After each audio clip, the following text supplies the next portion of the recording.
tumepanga. Now the new pandemic we are dealing with is the pandemic of lies. Na kwa sababu unajua Mungu naye anatusaidia. God is for all of us. You can't have God yourself. Mimi niliketi chini na kufanyia interview huyu Matiang'i. I am here to answer questions. Shida tu kidogo amepata ni kiburi kidogo imeongezeka na madharau. No.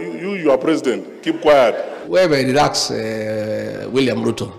Relax. Tutakushughulikia. Hii ni mambo madogo. Haya ni mambo madogo sana. This is the pandemic of lies. Hiyo ni mambo mzuri.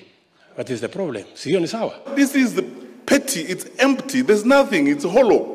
People are just loitering around saying things that don't exist. Kiingereza mingi utapeli. Kwa hivyo hiyo madharau yenu hiyo na kiburi muko naye, hiyo ni yenu. Wacha kupiga kifua. Wacha kiburi. Wacha madharau. You asked me, so I'm just responding to your question. Wanatupigia sisi kelele. Hata mwingine akisimama hapo Nyamira aombe kiti ya kettle dip ya mzee ametaa hawezi pewa. Tusamene tu. Mimi naambianga nyinyi hata Mungu hawezi rudi mapema kwa sababu wakora ni wengi kwa hii dunia.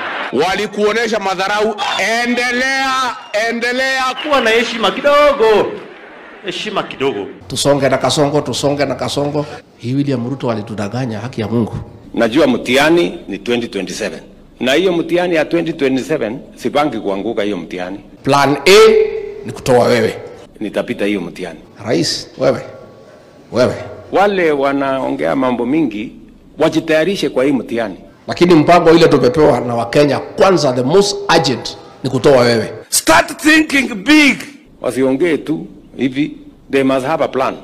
And that plan must be better than mine. Politics is a game of mathematics. Period. Na hesabu ya siasa is addition, not subtraction. Lakini kama ni kuongea tu hii kelele, watazama asubuhi na mapema. Tumepeleka, tuko na evidence iko hapa hata kwa hii karatasi. Sasa tutafanya aje?